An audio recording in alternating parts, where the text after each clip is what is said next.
The wedding album lies open on Aunt Maxine's coffee table, a glossy monument to betrayal. I stand frozen, my fingers tingling with numbness as I stare at my brother Nolan beaming beside his new wife. The same brother whose wedding I'm supposed to attend tomorrow. "Elise, honey, I thought you knew." Aunt Maxine's voice wavers behind me, thick with something worse than pity guilt. The carefully wrapped crystal frame slips from my hands. The shattering glass echoes through the living room like a physical manifestation of what's happening inside me. Shards scatter across the hardwood floor, catching light from the afternoon sun streaming through the bay windows. That's not possible. My voice sounds strange, distant. I have the invitation right here. I fumble with my purse, extracting the thick cream envelope with my name in elegant calligraphy. Look, June 15th, tomorrow. Aunt Maxine takes the invitation with trembling hands, her reading glasses perched on the end of her nose. "Oh, Elise." Her voice breaks. "The wedding was last weekend. They sent you the wrong date. On purpose." The room tilts slightly. I'd taken a day off from my executive marketing position to prepare. Spent weeks searching for the perfect gift, the right dress, practicing what I'd say to family members who barely acknowledge my existence. How can they be so cruel? "Your mother." Aunt Maxine hesitates, then squares her shoulders.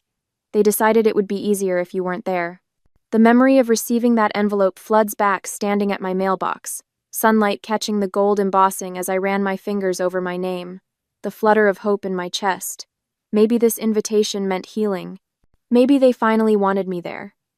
I remember the family dinner 2 months ago when Nolan announced the engagement, the way his eyes swept the room, connecting with everyone except me. Still, I'd smiled, offered congratulations, pretended not to notice. That weekend I'd driven to 3 different stores hunting for the perfect dress, something elegant but not showy, something that said I belonged among them. The saleswoman had commented on my glowing smile as I stood before the mirror, heart light with hope. I kneel now, carefully gathering shards of broken crystal. When Aunt Maxine moves to help, I shake my head. "Let me." My hands tremble, but my voice has found its steadiness. They've always treated me like I was invisible. Now they've made it official. For once, I don't search for explanations to soften what they've done. Don't create excuses for their cruelty. Something shifts inside me, a tectonic plate finally breaking free after years of pressure. I stand taller, meeting Aunt Maxine's tearful gaze. "I fought with your mother about this," Aunt Maxine says, wringing her hands. "I told her it was wrong, cruel even, but she overruled me, said you'd just bring up uncomfortable topics, ask embarrassing questions." I almost laugh. Uncomfortable topics like the thousands of dollars I've quietly funneled to keep the family lake cottage from foreclosure through my holding company. Embarrassing questions like why my brother's business failures are always forgiven while my successes are dismissed. I've spent years trying to earn my place in this family. I wrap the broken pieces in the gift paper, the festive pattern now seeming like another mockery. I thought if I achieved enough, helped enough, they'd finally see me. Aunt Maxine reaches for my hand, her papery skin cool against mine. "Some people can't see what's right in front of them, Elise. Not won't, can't." The quiet realization settles over me. No achievement would ever be enough. No sacrifice would make them truly see me. I've been trying to earn what should have been freely given, and in doing so, I've allowed them to determine my worth. I look at the album again, at all those smiling faces celebrating without me. My absence was so complete they didn't even need to edit me out. They'd made their choice long before this wedding. Perhaps it was time I made mine. And I will. I will show my family who I am. I will not be invisible anymore. The next day, the steering wheel feels slick under my palms as I pull into my parents' circular driveway. Their Tudor-style home stands proud against the afternoon sky, its manicured hedges and gleaming windows betraying nothing of the betrayal within. I kill the engine but remain seated, watching through the bay window as they lounge in the living room, surrounded by wedding photos. My mother's laugh floats through the partially open window, the same delicate, tinkling sound I'd spent decades trying to earn. My father leans back in his leather recliner, looking more relaxed than I've seen him in years. And Nolan, my golden child brother, stands by the mantel holding up a large wedding portrait, his voice carrying clearly across the lawn. Best decision we made was making sure she wasn't there to ruin everything like always. A wave of nausea rises as I grip the door frame, knuckles white against the polished wood. They continue laughing, flipping through album pages, completely oblivious to my presence. 3 minutes pass before my mother finally notices me standing in the entryway. Her champagne glass disappears behind a silver-framed photo with practiced subtlety. Elise. Not a question, not a greeting, just acknowledgement of an unexpected intrusion. The wedding was last weekend. My voice sounds steadier than I feel. You sent me the wrong date, on purpose. Nolan doesn't even look up from the album. I needed one perfect day without you. The simplicity of his statement hits harder than any angry defense could have. No denial, no pretense. You've always disrupted our peace, Elise. Mother adjusts her pearl necklace, a nervous habit from childhood. Can't you understand we needed one special occasion without your intensity? Father remains silent in his recliner, eyes downcast, studying his hands as if they hold secrets only he can decipher. His silence speaks volumes, tacit approval wrapped in cowardice. I step further into the room, noting how they occupy the comfortable seating while I stand. The physical representation of our family dynamic couldn't be clearer if it had been staged by a theatrical director. I've put thousands of dollars into the lake cottage repairs through my holding company. The statement hangs in the air between us. Did you think I wouldn't find out you've been telling everyone it's still completely yours? Mother waves her hand dismissively. That's what successful children do, they help their parents. It's your obligation. Playing with your little marketing spreadsheets while the rest of us have real careers. Nolan smirks, tossing the album onto the coffee table with careless entitlement. Dad built something tangible. I create architectural visions. What do you make besides money? Their words crystallize a truth I've spent years avoiding. To them, I am not a daughter or sister, but a resource, an ATM with inconvenient emotions they'd rather not acknowledge. I catch my reflection in the ornate mirror above the fireplace. The woman staring back seems diminished somehow, shoulders slightly curved inward, head tilted in a perpetual posture of apology. How long has this stranger been living in my skin? This woman trained to make herself smaller at every family gathering, to speak softer at every holiday dinner. Let me explain something you seem to have forgotten. I open my purse, retrieving a slim folder I'd grabbed from my home office on the drive over. I have documentation of every dollar spent on that cottage, every repair made, every tax bill paid. Mother's eyes narrow, the first flicker of uncertainty crossing her face. And most importantly, I have my name on the deed, not as co-owner, as sole owner. I place the document on the coffee table. You signed over your half to my company 3 years ago when Nolan needed capital for his failing restaurant venture. Father finally looks up, confusion battling with dawning comprehension. You're welcome to contest it, I continue, my voice gaining strength with each word. But the paperwork is quite thorough. Jenna made sure of that. Jenna? My Jenna Morales? Mother's voice rises an octave. Our family attorney? My attorney now, I correct her. For the past 5 years. 15 minutes later, walking back to my car, hands trembling but steps steady, I wonder if I should immediately cut all financial ties or gradually withdraw support to give them time to adjust. The swift justice of immediate action tempts me, but would that make me as callous as they had been? What would you do when you discover the people who should love you have only been using you all along? I start the engine, the quiet purr somehow steadying my racing heart. For the first time since receiving that beautiful, lying invitation, I feel something close to peace. Perhaps the most important wedding wasn't Nolan's after all, but my own marrying the woman I am to the woman I've always been capable of becoming. That same day, my phone buzzed for the 5th time in an hour. Another cousin I haven't spoken to since last Thanksgiving, suddenly concerned about my mental health. Mother's been busy. Elise, honey, we're worried about you. Uncle Robert's voice crackles through the speaker. Your mother says you've been making some wild accusations. I press my fingertips against my temple. Did she mention that they sent me a fake wedding invitation with the wrong date? The pause tells me everything. Well, there must be some misunderstanding. No misunderstanding, Uncle Robert. They didn't want me there, so they made sure I wouldn't be. After hanging up, I open my laptop to find Nolan has posted wedding photos online. Surrounded by everyone who matters, reads the caption beneath an image of our beaming parents flanking the happy couple. The absence I'd never noticed in family photos before now screams at me. The final blow arrives in today's mail. A formal letter on Dad's business stationery demanding the return of the lake cottage to its rightful owners. As if I'd stolen rather than saved it. Night after night, I lie awake, Photographs spread across my bedspread. The smiling faces look back at me, mocking my naivety. Had I imagined the happy moments? Created false memories of connection where there was only tolerance? The weight of loneliness presses against my chest, heavier now without the pretense of family bonds. During a weak moment at 3 a.m, I reach for my phone, thumb hovering over mother's number. Maybe I am overreacting. Maybe one apology could restore the peace. But whose peace? Certainly not mine. Instead, I open my laptop and begin documenting. Every check written for Nolan's business failures. Every transfer covering the cottage property taxes. Every loan that was never repaid.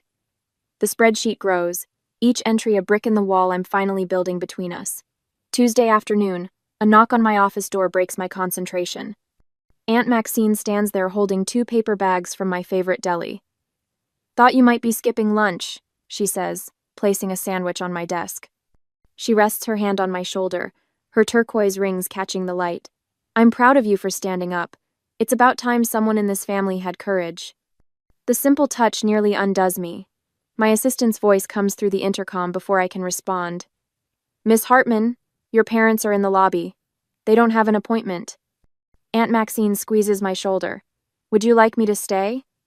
I straighten my spine. "Number, I need to handle this myself." When they enter, Mother immediately produces tears, mascara perfectly intact despite them. "How could you abandon your family? We've always been there for you." Father stands rigid beside her. "The cottage has been in our family for generations. You have no right." They remain standing while I stay seated behind my desk, no longer jumping to attention when they enter a room. "That cottage hasn't been in our family for years." I say, voice steadier than I expected.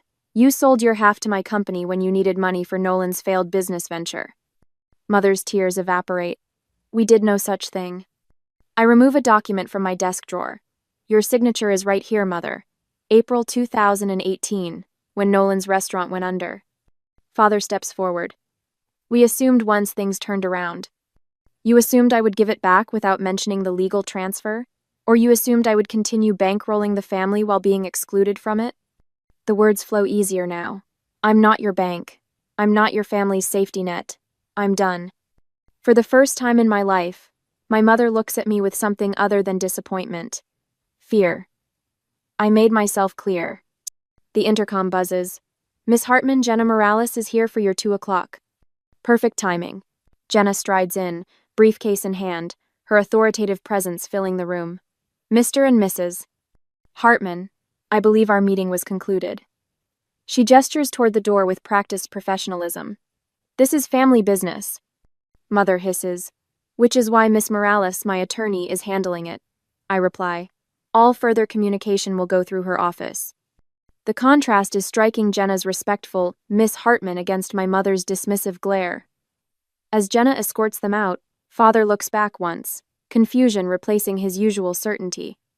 When they're gone, Jenna returns with documents. "Ready to make this official?" With each paper I sign, my voice grows stronger, my signature more confident. The legal notice giving them 30 days to vacate the cottage feels like signing a Declaration of Independence. "Your mother's signature on this sale document is ironclad," Jenna says, sorting the paperwork into her briefcase. "They don't have a legal leg to stand on." As I sign the final document, my phone lights up with Nolan's name, the first time he's called in years. I watch it ring, no longer jumping at his summons. Some calls don't deserve to be answered. Next day, the documents spread across Thomas Bedford's polished mahogany desk like battle plans. I sign each one with deliberate strokes, my signature growing more confident with each page. Joint accounts closed. Co-signed loans transferred. Investment portfolios separated. Thomas checks items off his list, his voice carrying the measured cadence of a man who's witnessed family fortunes crumble before. Perfect timing, too. According to their schedule, your parents should be halfway through their country club luncheon right about now. I glance at my watch, 12:37. Mother will be ordering her second gin and tonic, Father nodding politely at whatever retired executive has cornered him. The predictability of their routine has become my strategic advantage. "What about the restraining order?" I ask, sliding the last form across the desk. Thomas adjusts his wire-rimmed glasses. "Judge Harriman will review it this afternoon. The documentation is thorough. Workplace harassment has clear precedent. I think of my parents' unannounced visits, the scenes in the lobby, the whispers among colleagues. My fingers curl into a fist beneath the desk. I've seen families destroy people, Elise. Thomas closes his leather portfolio with a decisive snap. You're making the right choice. The certainty in his voice steadies something inside me that's been trembling for days. When my phone vibrates, I expect Aunt Maxine's name. Instead, the building security number flashes on the screen. Miss Hartman? There's a situation in the lobby. Your brother is demanding to see you. Thomas notices my expression and points to the speakerphone button. I press it. Is he creating a disturbance? I ask, my voice surprisingly calm. Yes, ma'am. Security protocol requires documentation of the incident. He's quite insistent about financial matters. Thomas scribbles a note and slides it toward me. This strengthens the restraining order case. I'm not coming down, I tell the security officer. Please follow standard protocols for unauthorized visitors. 15 minutes later, my phone rings again. An unfamiliar number. Elise? It's Kendra, Nolan's wife. Her voice wavers. I'm outside your building. I close my eyes, bracing for another attack. I saw everything, she continues. The way he acted in your lobby. I had no idea he could be like that. Through the window, I spot her standing near the fountain, phone pressed to her ear, shoulders hunched against the spring breeze. He told me you refused to help with the wedding, that you were jealous of our happiness. Her voice cracks. But that wasn't true, was it? You never even knew when it was happening. The admission hangs between us. I'm sorry, she whispers. I should have questioned why you weren't there. I watch her brush hair from her face, the diamond on her ring finger catching sunlight. 3 weeks married and already discovering the person behind the performance. Thomas discreetly steps out, giving me privacy. When the door closes, I finally speak. Why are you telling me this? Because I recognize the look on his face today. It's the same one my father had when he threatened my mother. I'm not waiting 30 years to admit what I'm seeing. When Kendra reached out, I wondered if I should maintain the wall I'd built around myself or allow this one small bridge to remain. Could someone so closely tied to my pain become an ally, or was this another trap I couldn't yet see? Aunt Maxine arrives at my office later that afternoon, carrying a worn leather briefcase I've never seen before. I've been keeping these for years, she says, laying out folders containing printouts of emails, text messages, and financial records dating back a decade. Your mother never believed in deleting anything. Thought she might need leverage someday. I flip through pages of correspondence revealing a systematic pattern of emotional and financial exploitation. Need money for Nolan's business venture. Elise won't mind co-signing. Tell Elise the cottage repairs are minimal. No need to mention the foundation issues. She's coming for Thanksgiving. Hide the new boat until after she leaves. Each message lands like a physical blow. Jenna, my lawyer, arrives as I'm midway through the second folder that day. She scans several key documents, her expression hardening. This strengthens our position on the cottage ownership considerably, she says, selecting specific emails for her files. The judge will see a clear pattern here. Thomas returns with confirmation that additional security measures have been implemented on my accounts. They won't be able to access anything, even with the information they have about you. The following morning, Jenna calls with news that makes me sit down abruptly in my kitchen. Judge granted the restraining order. His exact words were, clear pattern of emotional and financial harassment. They can't come within 500 feet of your workplace or residence. That afternoon, Aunt Maxine calls. Your cousin Rebecca canceled her bridge game with your mother. Said she couldn't look her in the eye after what she did to you. One by one, the dominoes begin to fall. Uncle Stephen removes them from the holiday rotation. Grandmother's oldest friend refuses their dinner invitation.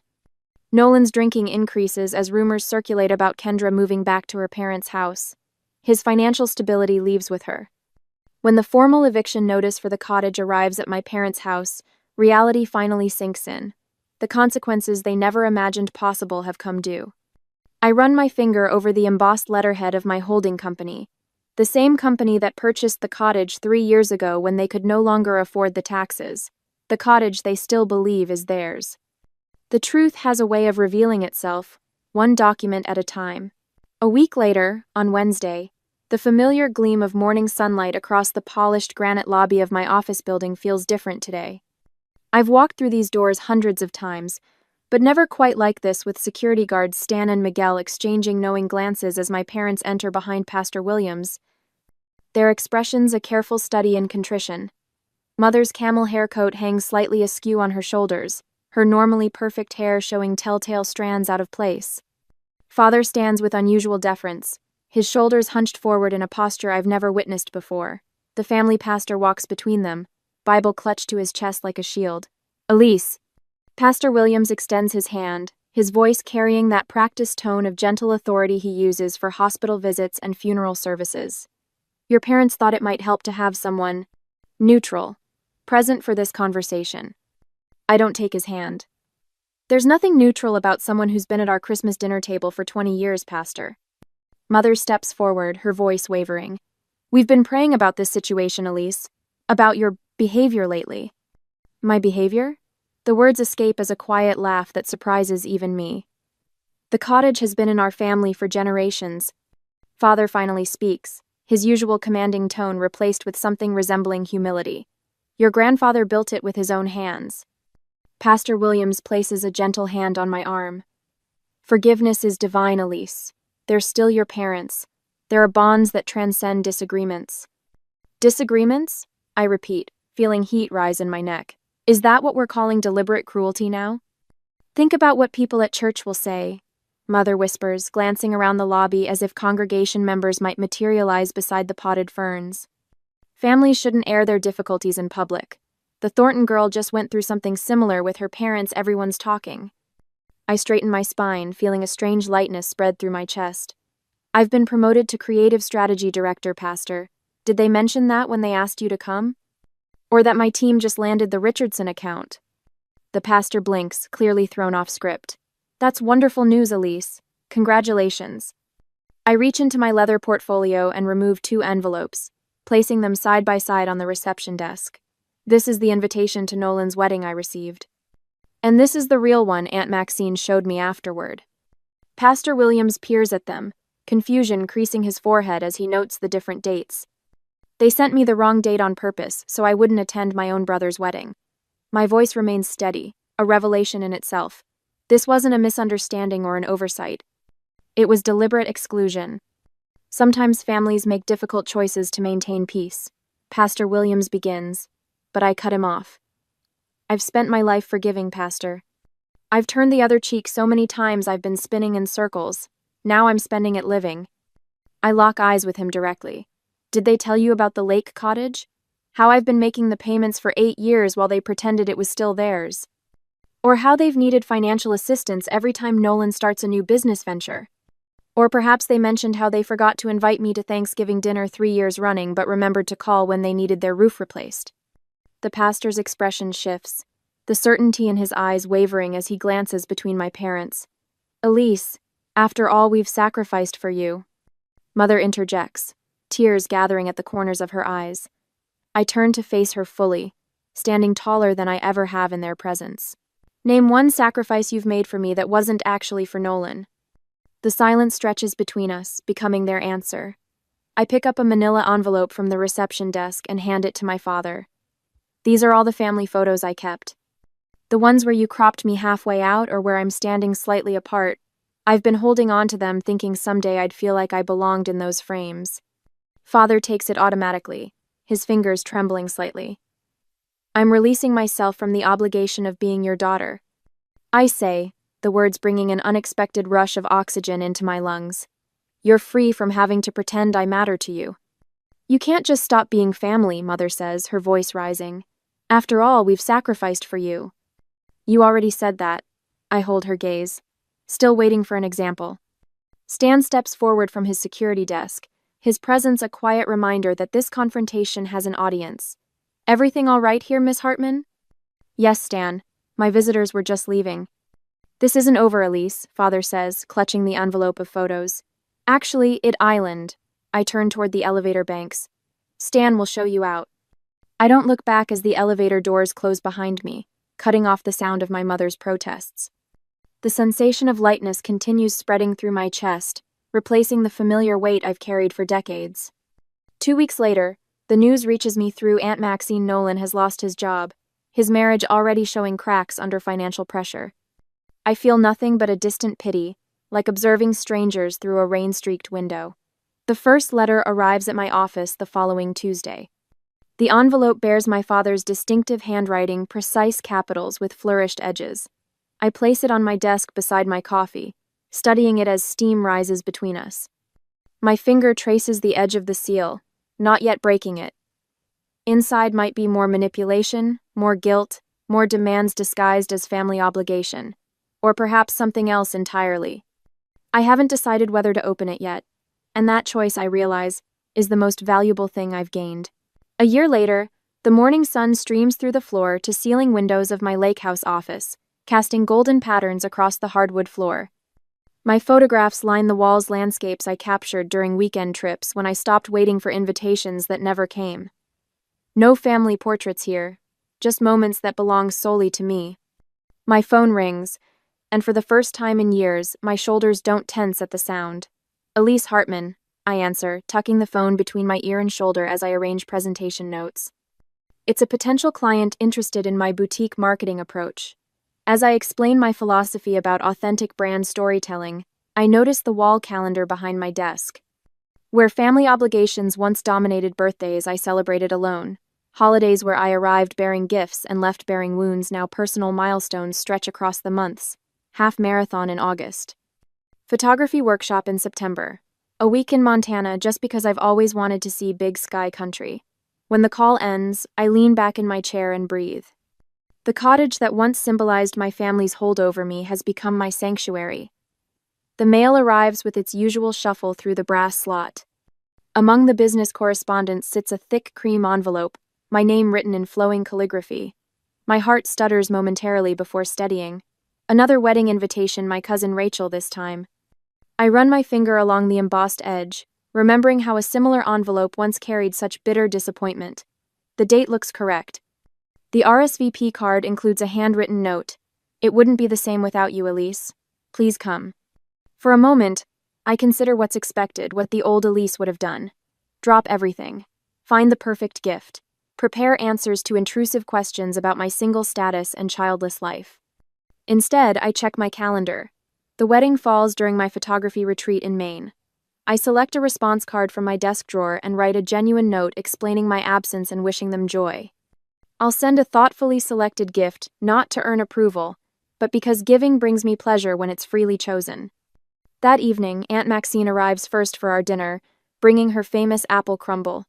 Thomas appears with a bottle of wine he's been saving for a special occasion. Jenna rushes in last, apologizing for court running late, her laugh filling my kitchen. 1 year, Thomas says, raising his glass once we're seated around my dining table. 1 year of boundaries that would make a fortress envious. To finding family and friendship, Aunt Maxine adds, her eyes crinkling at the corners, and strength in starting over. We clink glasses as laughter bubbles up from somewhere deep inside me, rusty but genuine. Later, after they've gone, I sit at my desk and open my father's latest letter. Unlike his early correspondence filled with guilt and demands, this one acknowledges harm without seeking absolution. I failed you, he writes simply. You deserved better. I place the letter in a wooden box with the others, not displayed proudly, nor destroyed in anger. Just acknowledged as part of a story I no longer need to rewrite. Beside me sits a brochure for a mentoring program helping young women navigate early career challenges. My travel itinerary for Portugal, a solo journey I've dreamed about since college, rests beneath it. Both represent futures built on my terms. As I close the box of letters, I wonder if healing means reconciliation or simply peace with the past. Is family defined by blood, or by those who treat your heart with care? Some bridges burn for a reason, while others can be rebuilt stronger than before. What would you choose? The comfort of what's familiar or the promise of what could be?